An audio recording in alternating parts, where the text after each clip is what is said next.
La verdad que la introducción del turco me ha dejado actividad.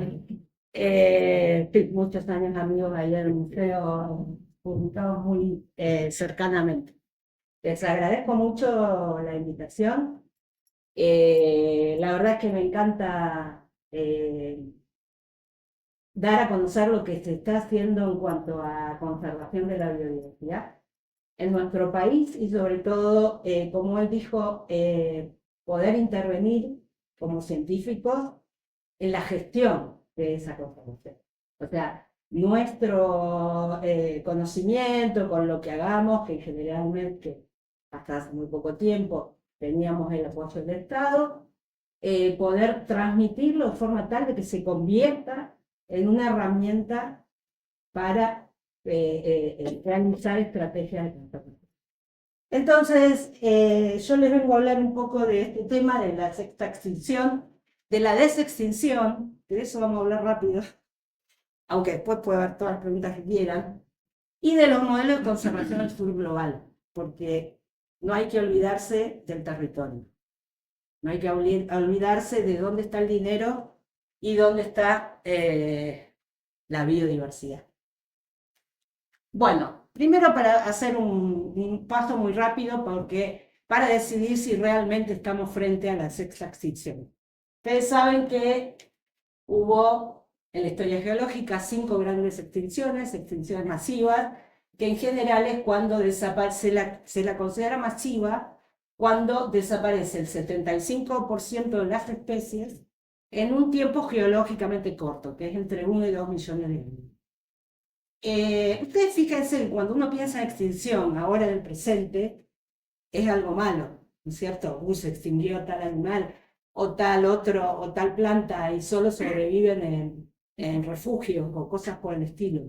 Sin embargo, la extinción es un proceso evolutivo tal como la especiación. O sea, durante los 4.000 millones durante el tiempo de existencia de las especies, hubo 4.000 millones de especies en 3.000 y medio, 3,5 mil millones de años en la Tierra. El 99% de esas están extintas, pero eso fue balanceado por la especiación. Son procesos naturales, la extinción y la especiación, que se van balanceando.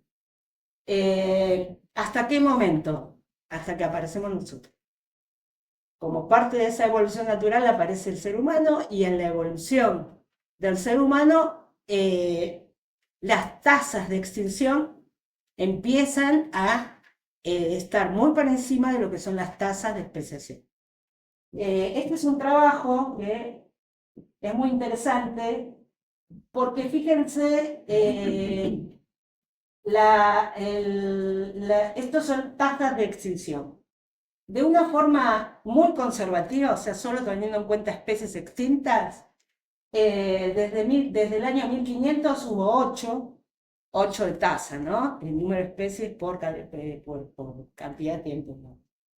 Y desde 1922, imagínense cómo aumentó esa tasa. Y desde un punto de vista más conservativo, que considera no solo las extintas, sino también las extintas regionalmente, o las extintas que sobreviven solo en cautiverio, estamos hablando de que desde el año 1900 la tasa de extinción subió 53%. Esta tasa de extinción moderna es entre 8 y 100 veces mayor a lo que se considera la tasa de extinción basal a lo largo del tiempo geológico. Fíjense, esto es un trabajo del 2015. La que ustedes ven acá, el background, es la tasa de extinción en tiempos geológicos. Y ustedes fíjense cómo a partir del 1500, que es lo que veíamos en la tabla, empieza, esto es en vertebrados, ¿no? Empieza a subir la tasa, y a partir de los años 1800, 1900, esa tasa se aleja muchísimo de lo que es la tasa basal de extinción en tiempo geológico. Está bien, los humanos aparecimos hace más tiempo, pero ¿qué pasa? La evolución y el desarrollo humano tiene una velocidad que no se condice con la velocidad de lo que son las especiaciones y las extinciones en lo que fue el tiempo evolutivo. Entonces, estamos frente a una sexta extinción. Fíjense, la tasa de extinción de vertebrados durante el último siglo es 100 veces mayor que la basal. Por otro lado, el número de especies extintas en los últimos 100 años, si uno considera esa tasa basal, hubiera tardado entre 800 y 10.000 años en desaparecer. Y desaparecieron en solo 100 años. En realidad, lo que se dice es que estamos en el comienzo de una extinción masiva. Porque si volvemos a esa definición que yo les conté, que una extinción masiva es cuando desaparecen el 75% de las especies en 1 y 2 millones de años, no estamos todavía a la altura de los 1 o 2 millones de años.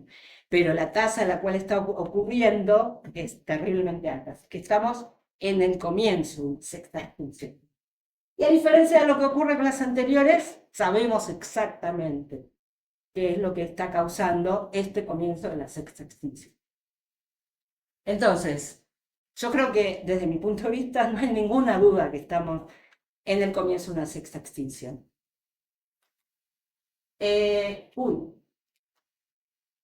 Desextinción. Se ha comenzado a hablar en los últimos años acerca de la desextinción. Desextinción significa volver a crear, a recrear, a reconstruir especies que han estado extintas hace 10.000 años u 8.000 años, miles de años. Es un término recontra mediático, ¿no? Y además es usado de forma mediática.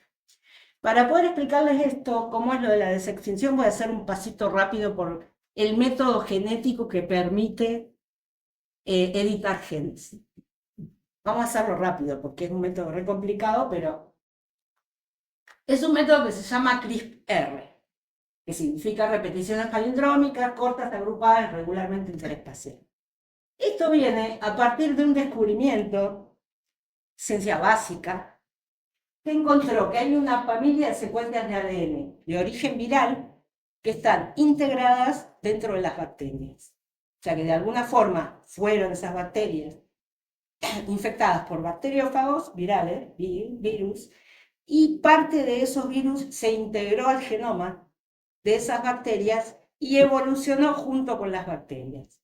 Ahora, ¿qué pasa con esas partes particulares de los bacteriófagos? Actualmente, a través de la evolución, son utilizados por las bacterias para defenderse de las infecciones de esos bacterias. O sea, es como si las bacterias tuvieran un sistema inmunológico. Acá ven, más o menos, un fago que está infectando una bacteria, inserta parte de su ADN, que genera este ARN palindrómico, por eso está así apareado.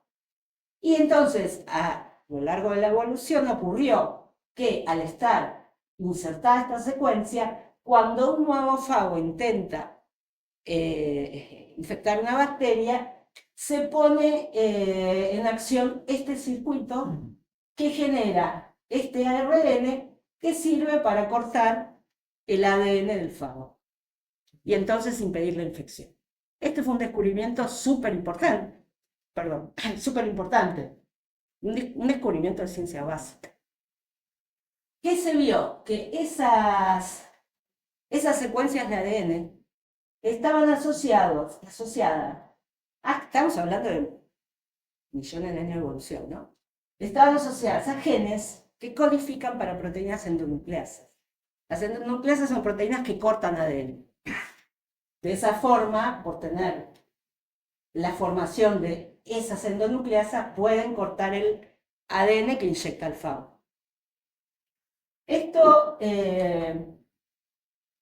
fue inicialmente descubierto por un grupo de gente trabajando en Japón en el año, creo que fue 1987, y otro grupo de gente trabajando en España en el año 93.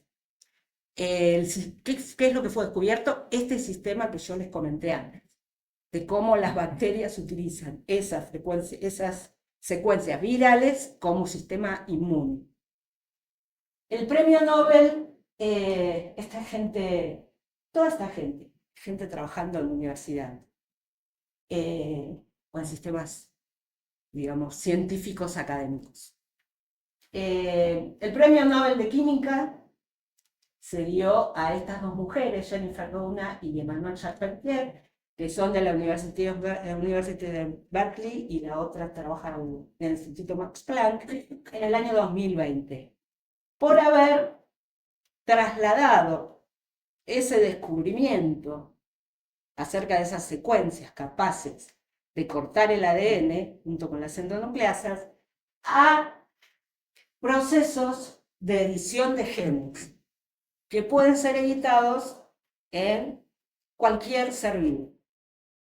Fíjense, bueno, si nosotros agregamos un pedacito de ARN, queremos, por ejemplo, editar un gen en particular que produce una enfermedad, que sabemos que tiene una mutación o una inserción o es un alelo de un gen que produce una enfermedad. Si nosotros tenemos estas secuencias palindrómicas y le agregamos una colita de ARN que tenga como target la secuencia de ese gen y lo introducimos en las células, va a provocar la acción de las endonucleasas. En particular, esta endonucleasa, que es la Cas9, que corta en lugares específicos del ADN, y entonces, al cortar, fíjense, puede ocurrir que se corte y después se vuelva a unir en otros lugares, porque se le sacó un pedacito al gen, y con esa forma inactivamos un gen que no queremos que exista porque produce cierto efecto. O podemos introducir correcciones de mutaciones, a muchas mutaciones que producen genes defectuosos, o podemos insertar una secuencia y cambiar el gen, o podemos directamente cortar un gen que no queremos. O sea, la idea del CRISPR, como el descubrimiento de este proceso, es súper importante hacia el futuro, en lo que respecta no solo para los humanos, sino para la naturaleza y la vida en general, poder editar secuencias de ADN. Ustedes saben que hay muchísimas enfermedades genéticas, muchísimas malformaciones en animales, en plantas, etcétera, que se conoce cuál es el gen que las produce, y por lo tanto, este mecanismo uno podría dedicarse, bueno, el gen de la hemofilia, o este, o aquel, o el otro, a editarlo de forma tal que esa enfermedad no se produzca más. O sea, es algo realmente útil para la biodiversidad, no solo para el humano. ¿Qué pasa?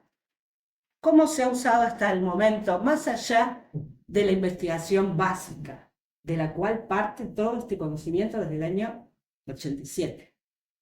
Se ha usado por esta empresa, Colossal, la empresa de Estados Unidos, que como toda empresa dispone de medios económicos como para hacer lo que quiere y difundirlo de una forma impresionante. Esta empresa comenzó diciendo que iban a volver a traer al mamut a partir de los elefantes. Eso fue lo primero de lo que hablaron. ¿Qué pasa? Con el mejoramiento de las técnicas de extracción de ADN, se ha podido reconstruir genomas completos de animales extintos. Al tener el genoma completo de ese animal, uno sabe qué lo diferencia de animales cercanos. Entonces ellos dicen, si agarramos un elefante y le modificamos los genes que lo diferencian del mamut, ya que tenemos el genoma del mamut, tenemos el genoma del elefante, podemos volver a traer el mamut, que vivió hace 10.000 años. Y lo último que hicieron fue lo del lobo terrible, que salió en la tapa del Time, como que ya estaba desextinto, que es un lobo que existió hace 10.000 años y que fue un gran predador y que desapareció en la extinción del cuaternario cuando fue la extinción de la megafauna en el cuaternario. Este es el logo de la empresa y les puse esto porque me pareció tan, pero tan indicativo de los fines de la empresa, a pesar de que ellos se autodenominan como una empresa de conservación, trayendo de nuevo la biodiversidad perdida, ellos hablan de los 4 especies, de los 4 pasos hacia la evolución comercial.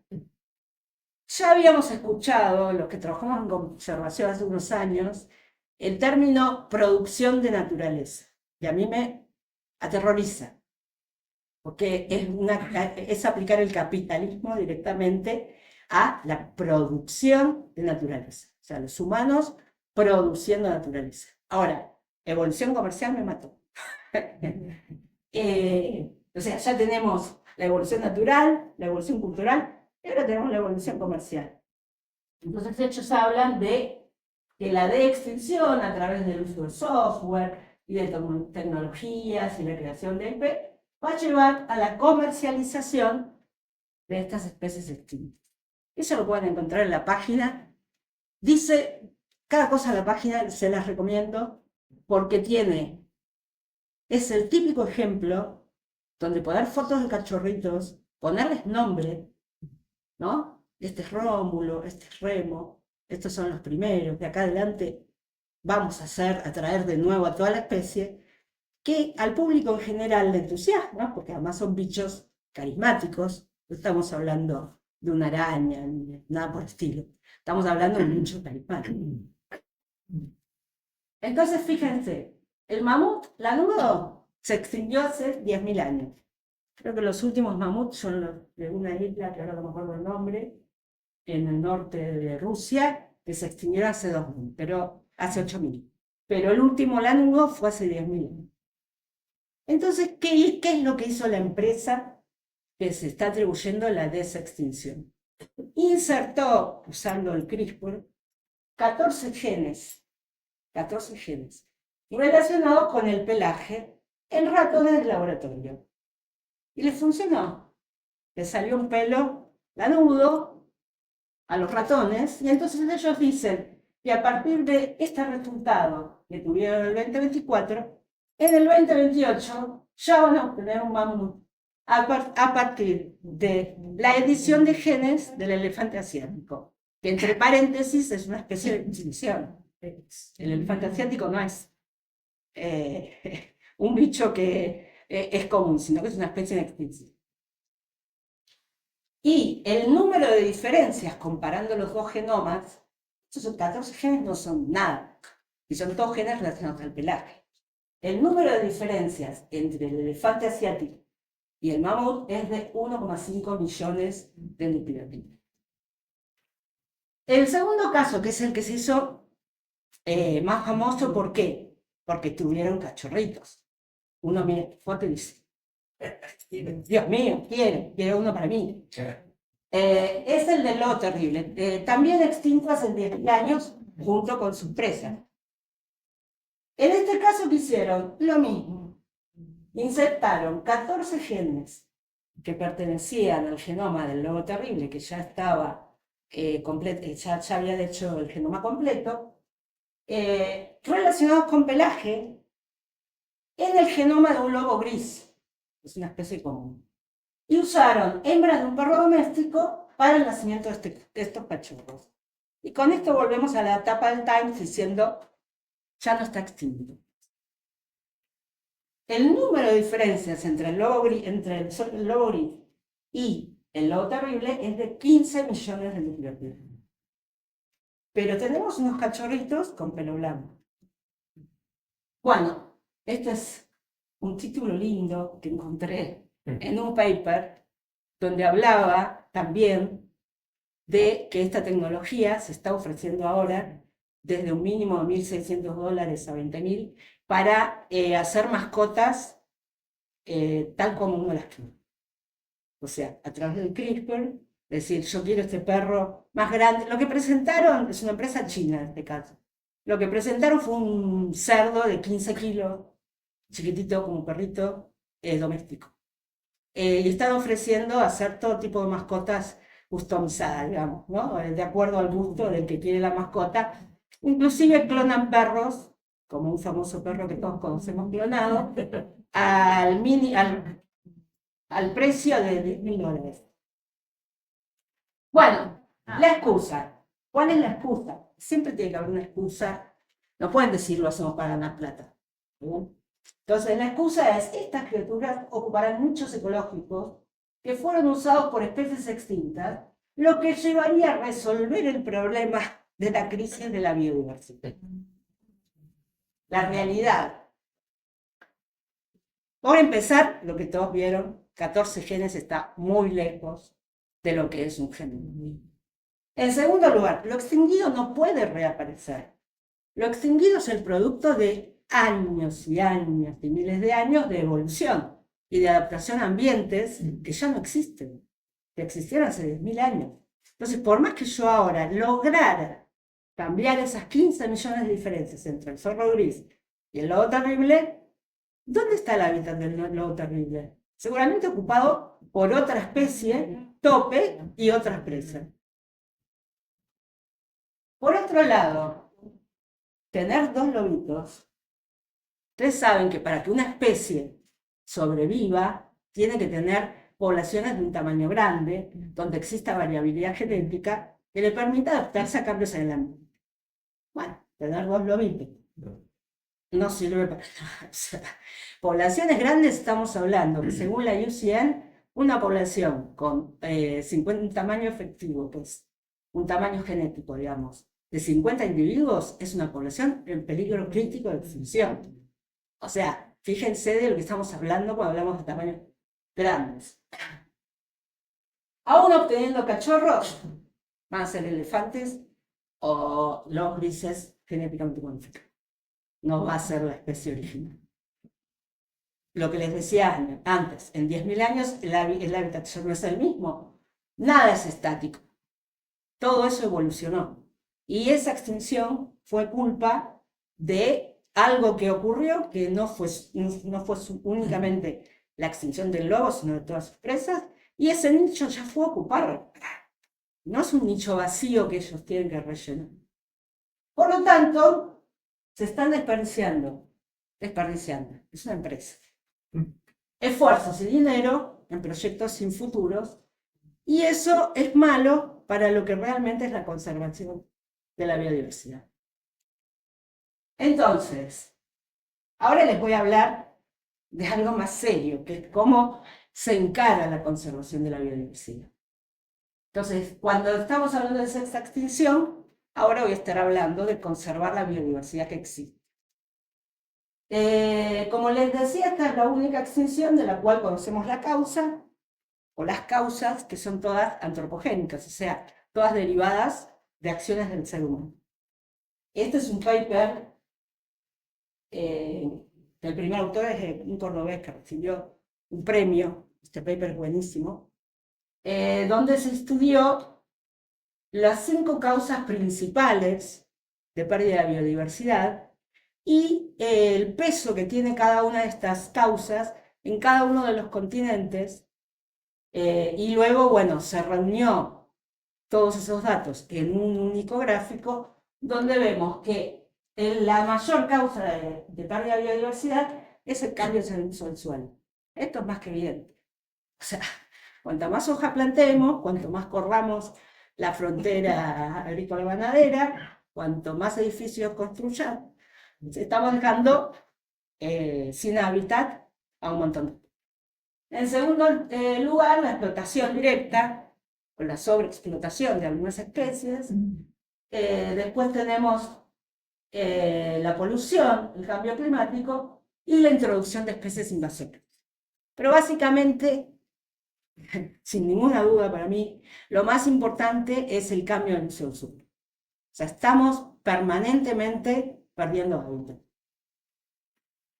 Y esto es en cuanto a los modelos de conservación.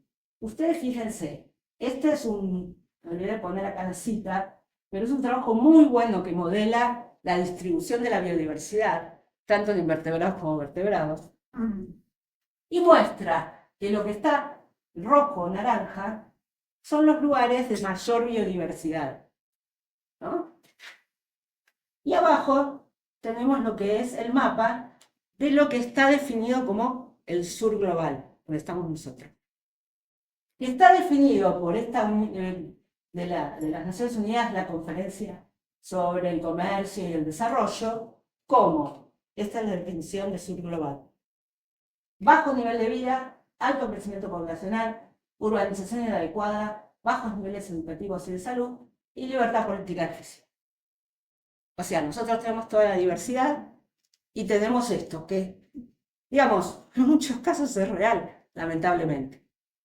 Pero ¿qué ocurre entonces? ¿Dónde están los recursos económicos para conservar la biodiversidad? En el norte global. ¿Y qué diversidad hay que conservar? La del sur global. Lamentablemente no hay muchos trabajos de Latinoamérica, no digo de verdad. Encontré un par. Pero sí hay muchos trabajos con respecto al norte global y el sur global en conservación de África. Esta frase de arriba me encantó. Es el CEO de una ONG que se llama Nature Conservancy, que dijo: realmente podemos tenerlo todo.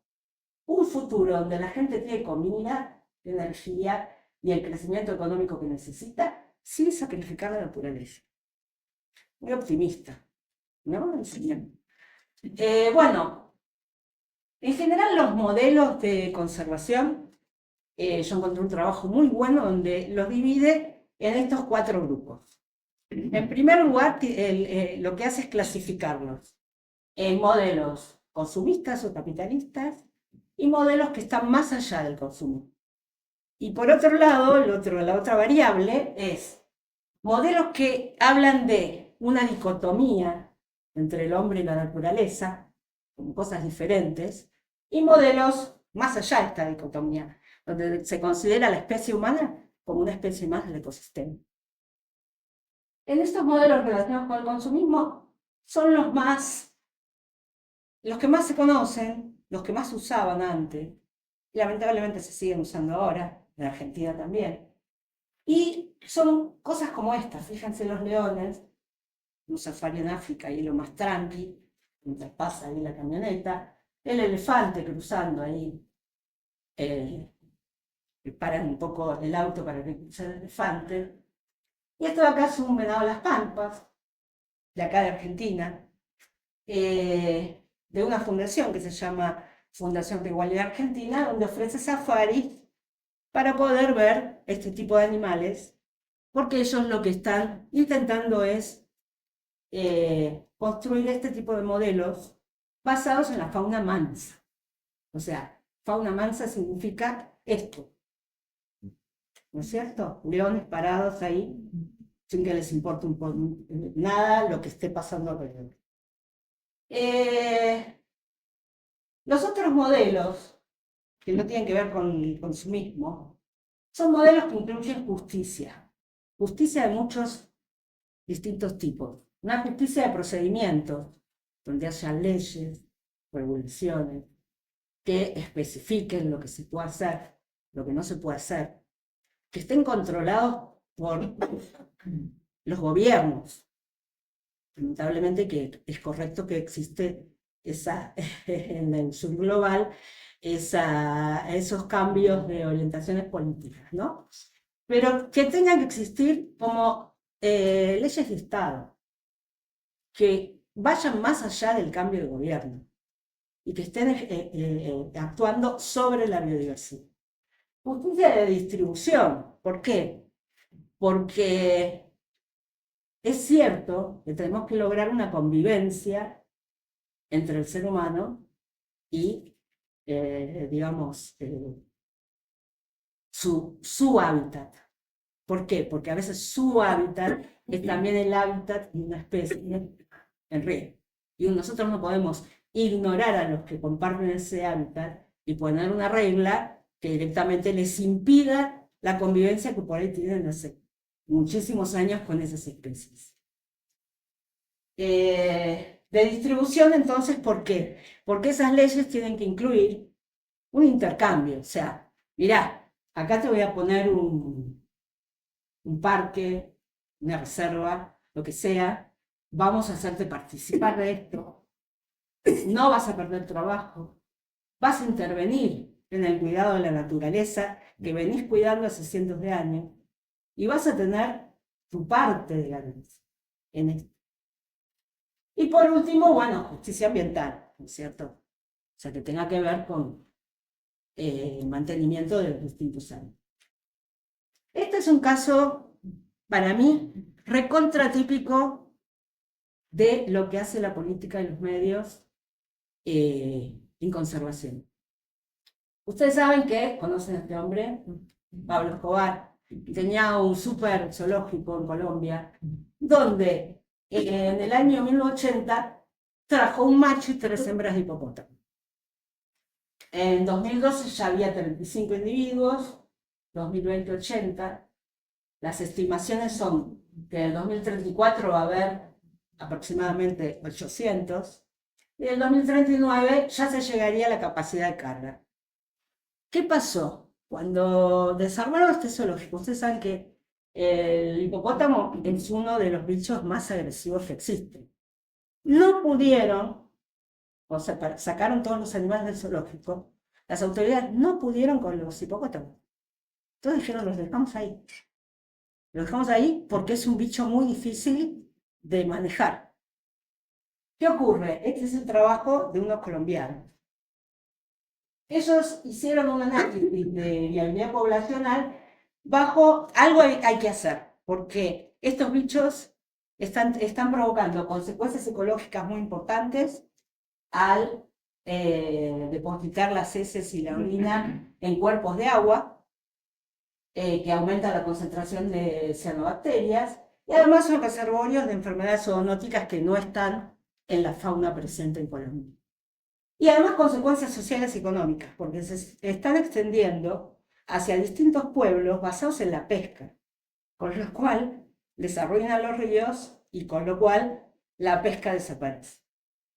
Además de ser estos cartelitos que están por todos lados en distintas formas y tamaños, de ser la especie con mayor cantidad de ataques y muertes de personas entre los mamíferos. Entonces, estos científicos hicieron un análisis de viabilidad poblacional basados en 2 tipos de manejo: la esterilización y la extracción. Y la conclusión fue que el único efectivo, ¿por qué? Porque el hipopótamo no es de Latinoamérica, es africano, ¿no? Entonces, la única conclusión fue que el único manejo efectivo era la extracción de entre 20 y 30 individuos por año. La esterilización no servía para nada, y menos de esta cantidad de individuos tampoco. Este es un modelo de hábitat bajo el modelo de cambio climático, y fíjense, lo que está en verde y anaranjado es el hábitat bueno para el hipopótamo. Y fíjense cómo ese hábitat, yendo del 2000, ¿qué dice acá? 2050, está claro, está yendo hacia el futuro, cómo aumenta. O sea, no solamente se están reproduciendo, sino que cada vez haciendo estas proyecciones hacia el futuro van a tener más hábitat. Además, ¿qué pasa? Desde el norte nos dicen que los hipopótamos pueden ocupar un nicho vacío dejado por la extinción de los toxodontes, o sea que serían similares a un otro ungulado que se extinguió. En primer lugar, no hay evidencia, la evidencia que hay es que los toxodóntidos eran terrestres, no eran semiacuáticos. Y en segundo lugar, que existen herbívoros semiacuáticos en la cuenca del río Magdalena, que es donde están los hipopótamos, que están en riesgo. Y por lo tanto, no estarían ocupando un nicho vacío, sino que estarían compitiendo con otros mamíferos existentes. Pero bueno, dicen que por otro lado pueden ser un reservorio genético para suplementar o reintroducir en África. Yo les puse esta foto, que no es un hipopótamo, de lo que significa trasladar un rinoceronte. Imagínense, llevar esos hipopótamos de Colombia. Y por otro lado, que la población fundadora fue un macho y 2 hembras. ¿Cuánta variabilidad genética pueden tener estos 800 bichos que hay ahora? Pero ¿qué pasa? Estos son los medios, busqué en diarios de Colombia. Las críticas por fomentar turismo hipopótamo. Imágenes de un hipopótamo y su cría enternecieron a las redes sociales. Hora cero para definir la casa de hipopótamo. Así sería el proyecto del gobierno. En Puerto Triunfo habrá marcha en contra de la eutanasia para los hipopótamos. Álvaro Muñera, que es de la oposición, denuncia que el gobierno de Petro prepara ejecuciones horribles para los hipopótamos. O sea, esto es un claro ejemplo, fíjense, de cómo la ciencia es sobrepasada por intereses políticos. Bueno, vayamos ahora un poco a la Argentina. Yo trabajo en genética de la conservación, que básicamente es usar herramientas genéticas de genética de poblaciones a casos concretos de especies en riesgo de extinción. Tiene muchas problemáticas, pero la problemática fundamental es que la mayor parte de las especies, al ir retrayendo su distribución, se transforman en poblaciones pequeñas y fragmentadas y desconectadas entre sí. En poblaciones pequeñas aumenta la endogamia, al aumentar la endogamia o parentesco, aumenta el riesgo de muerte. El león asiático, por ejemplo, con 2 generaciones de endogamia, más del 50% de las crías no sobrevivían los 2 primeros meses.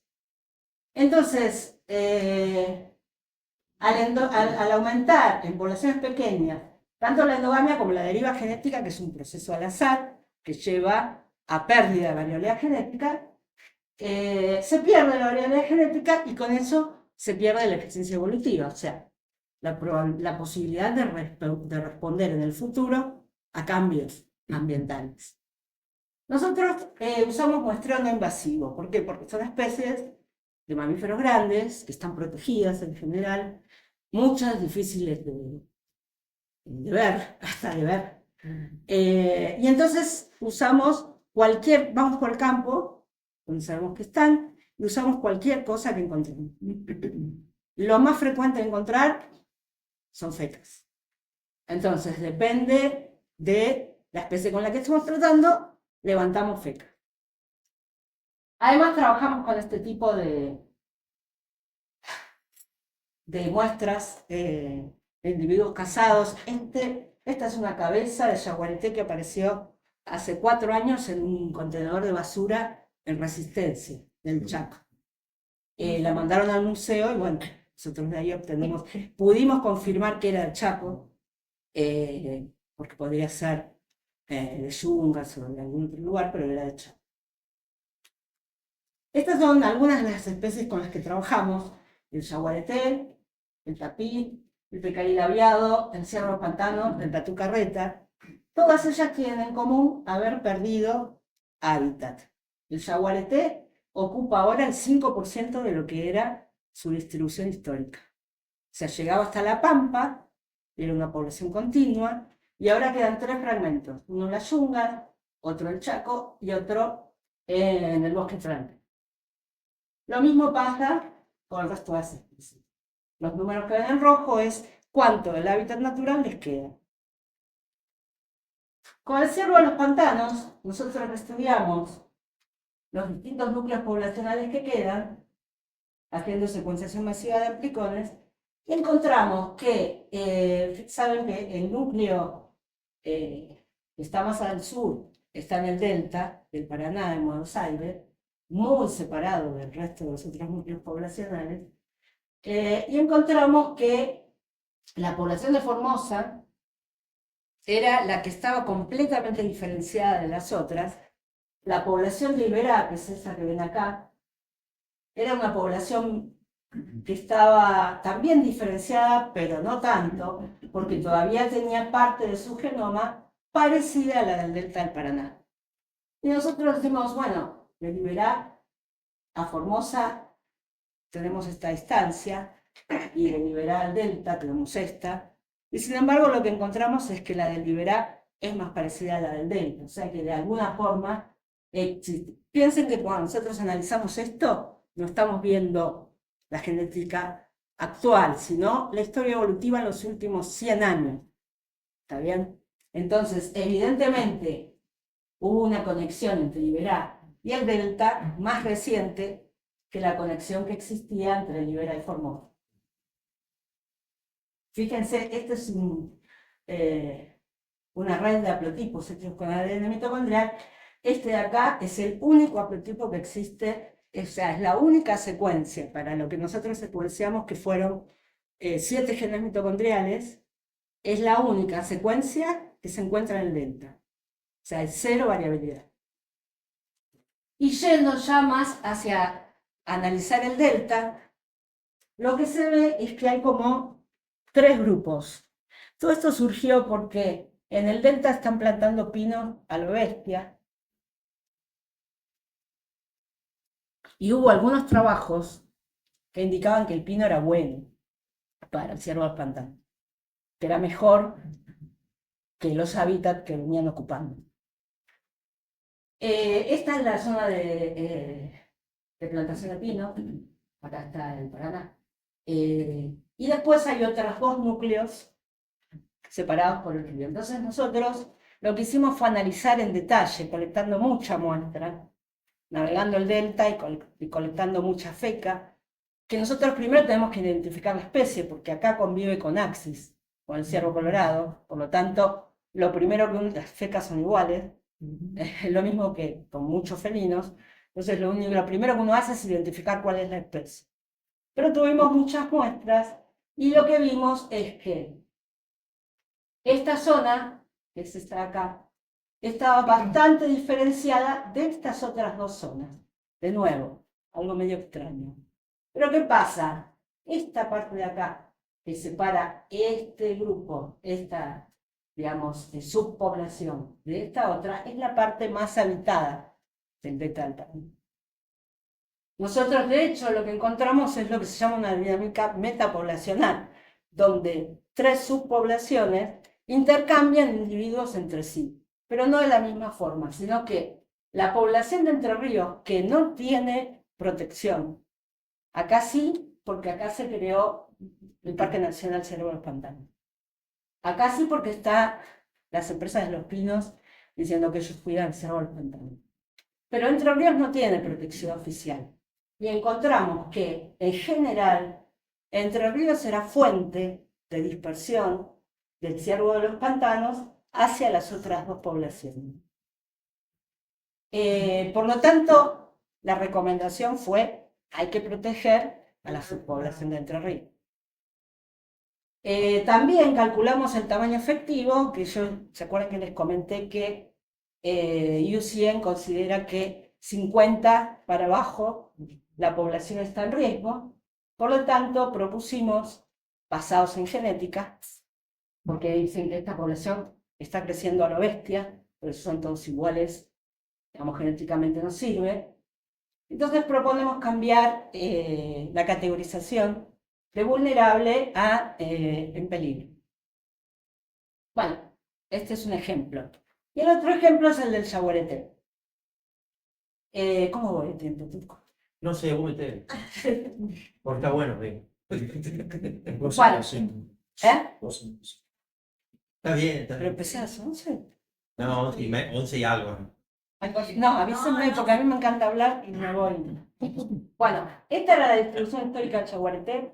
Esto es lo que nos queda en Argentina, esas 3 poblaciones que les mencioné, donde se calcula aproximadamente 150 animales en las yungas, 96 animales en el bosque atlántico, que eso fue una muy buena recuperación. Hay un grupo muy importante trabajando en Iguazú, y empezó trabajando cuando había 40 yaguaretés en el Parque Nacional Iguazú y en el de Foz, porque ustedes saben que los yaguaretés nadan, y en las cámaras trampas aparecía el mismo yaguareté en ambos lados. Entonces había 40 individuos en el momento, creo que fue así como el 2000, que empezaron ellos a trabajar. Y ese grupo logró hacer una serie de medidas. Había muchos bichos que se morían porque eran atropellados por el turismo hacia el Parque Nacional.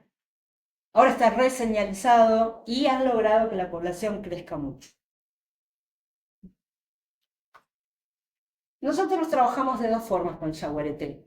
La UCN propuso en el año 2013 esto que se llama One Plan Approach, que significa tomar a las poblaciones, a todas las poblaciones de una especie, ya sea que estén en silvestría o en cautiverio, y trabajarlas en conjunto. Entonces, por un lado, nosotros trabajamos con todos los yaguaretés que había en cautiverio en Argentina, que no son nuevos, ¿no? Por supuesto, no es que ahora se casan en el sistema zoológico, pero en ese momento había 39 animales en cautiverio en distintos zoológicos. Esto fue una colaboración con, en ese momento, cuando empezamos, era Secretaría de Ambiente, Dirección de Conservación. Fueron cambiando tanto los nombres.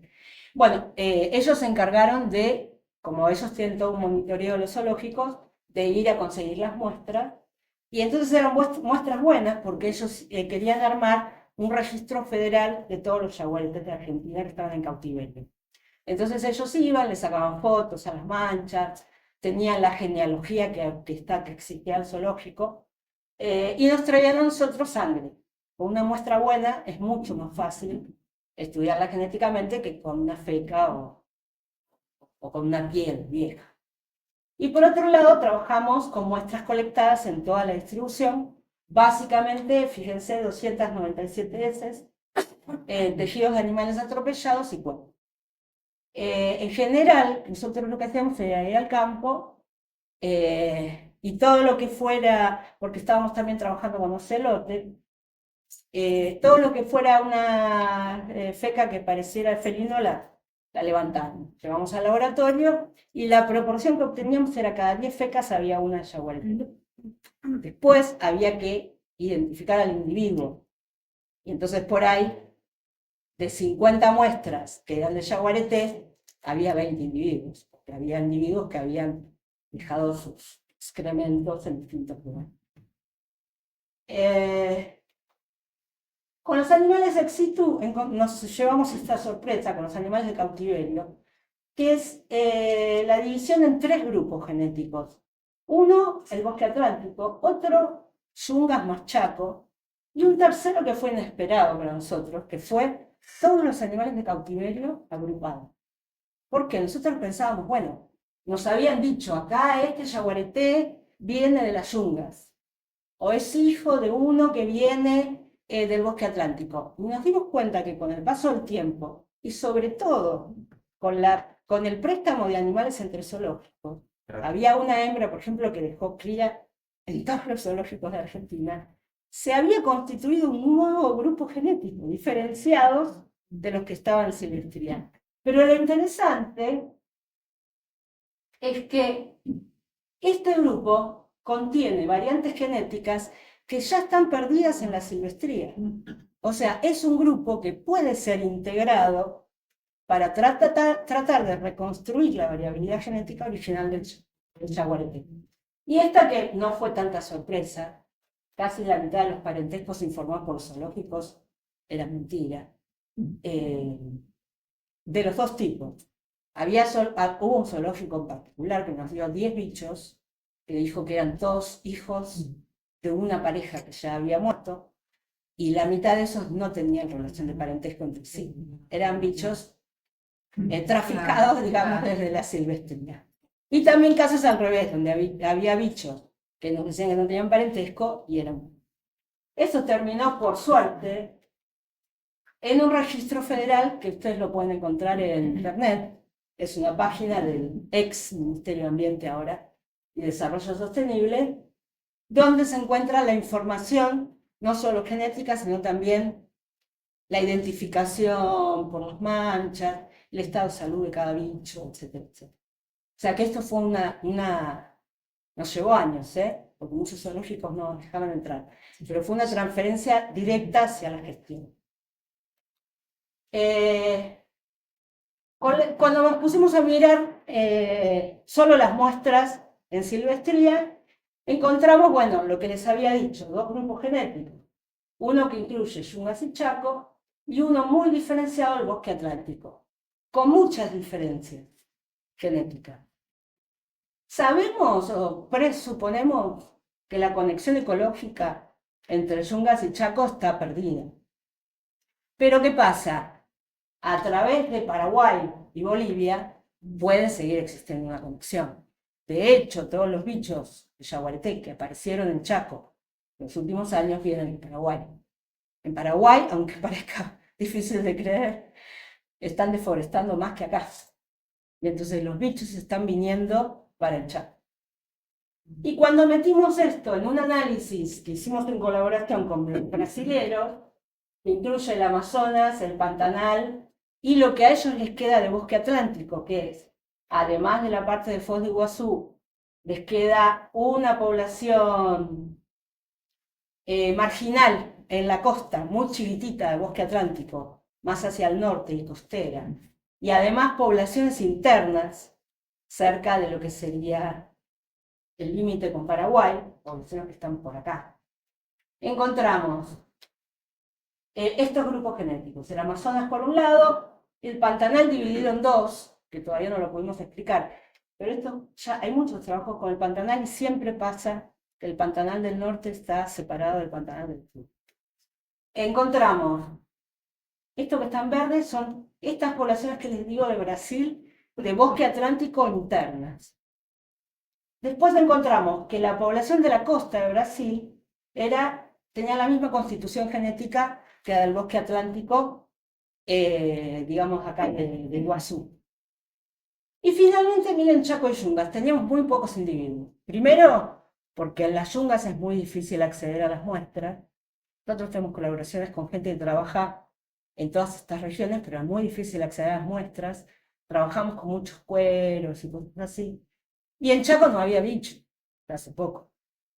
Pero fíjense, cada color, cada rayita es un bicho.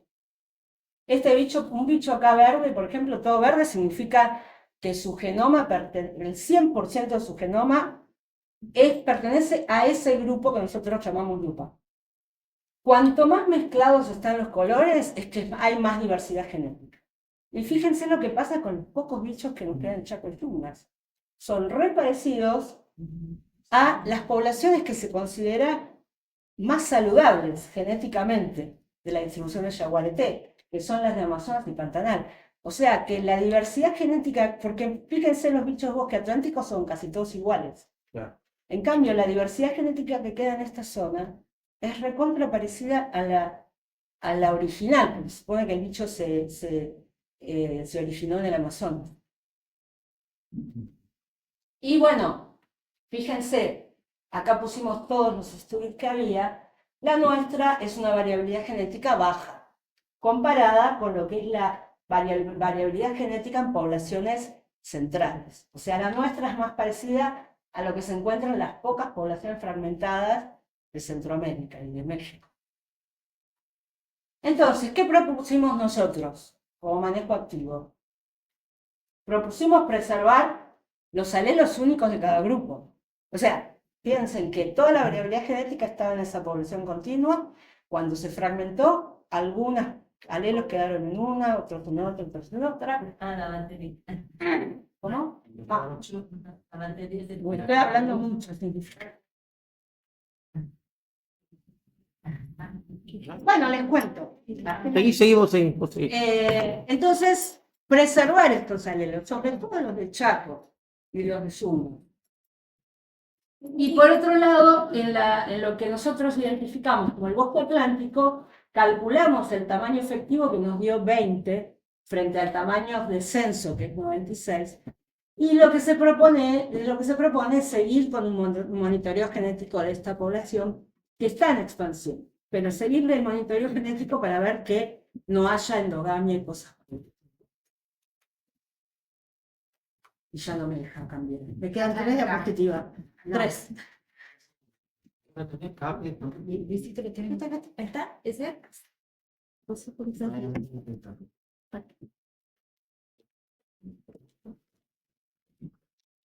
Ya se viene. Ahí está.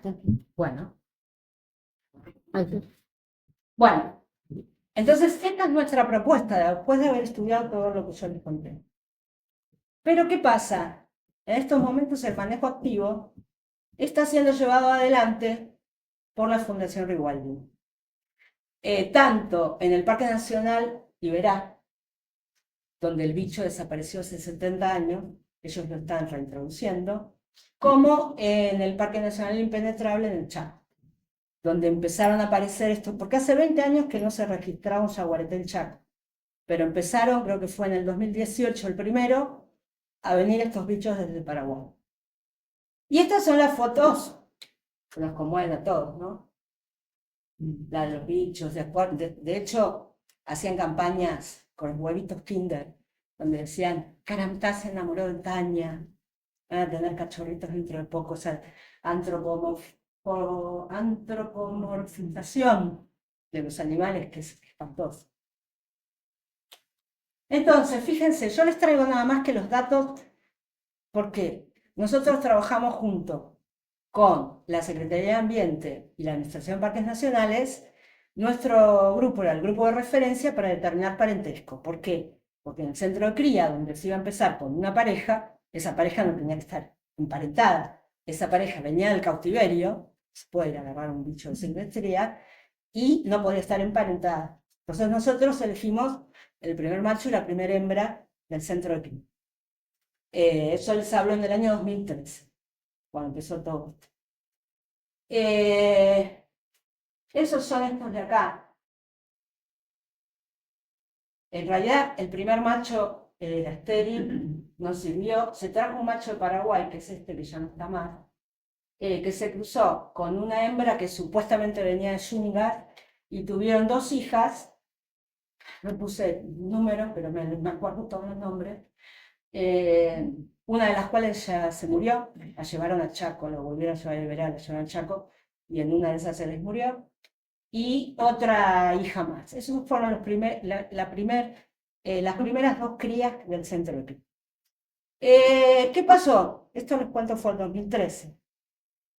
Hubo cambio de gobierno, 2015 por 2015, y todas las regulaciones que se habían hecho para el centro de cría se empezaron a bajar. Con lo cual nos dejaron de mandar el material, porque lo que decía esa regulación era, antes de mover un bicho desde donde está hacia el centro de cría, se hace el análisis de parentesco, no después, ¿no? Lo que ocurrió fue que movieron un bicho desde Brasil, se hizo el análisis de parentesco, dio positivo por primera vez, repetimos 7 veces, 7 muestras distintas. A partir de ese momento se le comunicó al que era ministro de Ambiente que nuestro grupo trabajaba mal y se resolvió empezar a mandar todo a Brasil.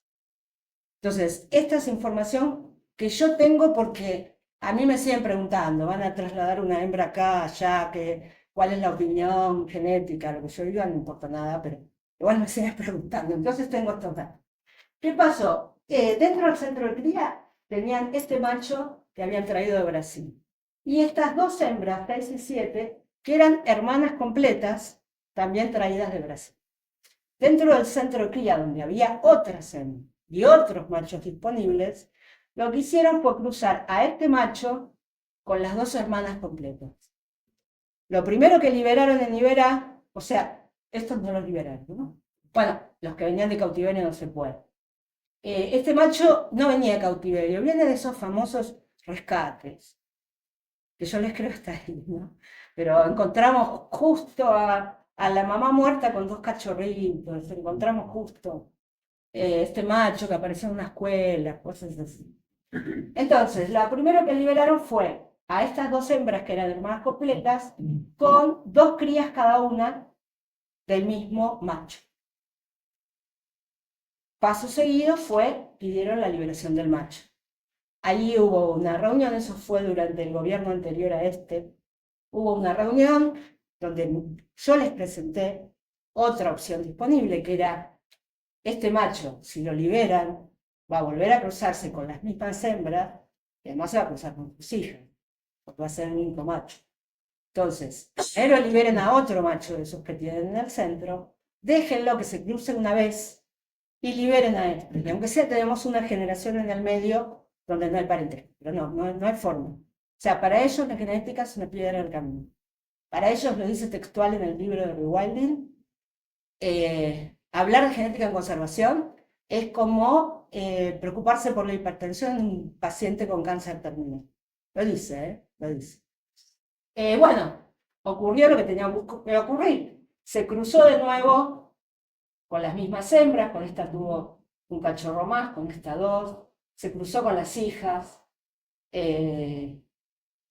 Como ustedes pueden ver acá, después soltaron a otro macho, que también venía de Brasil, y ese macho se cruzó con dos de las hembras, con esta y con esta, que son madre e hija, y tuvieron todos estos cachorritos.